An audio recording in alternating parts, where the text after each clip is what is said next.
ค่อยได้ยินเสียงรถลามาอีกแล้วเบาเพิ่มนั่นแม่นลาวอีหลีมาเวลมากับตะบูเวลนั่นแม่นลาวอีหลีเบิ้งพูดเราหอยอย่างม้านี่ค่ะโอ้เอาดูแล้วนี่เบาเพิ่มจะหอยอย่างม้าเป็นพวงอยู่เนี่ยนะค่ะมาไปบ้าน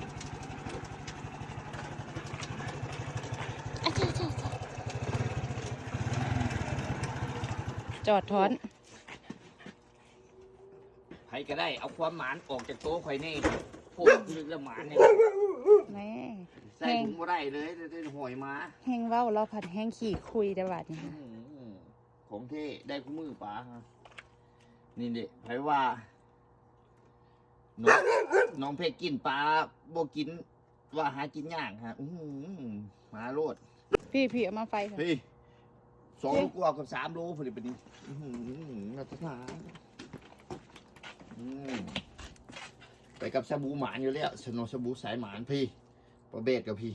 วางลงให้เพิ่นเบิ่งดูไอ้ พี่ ป๊าดเจ้าเป็นสังทองหมา พี่เบิ่งก็พูดโลดนี่ซ้ำหัวมันเจ้าลองจุ่มคาถาสังทองมึงนู้ มีตัวใหญ่ประเบศได้4 ตัวลุดไปตัว 1ปลาเบ็ดมาตรฐานบ่อย่าพากมันไม่น่ากิน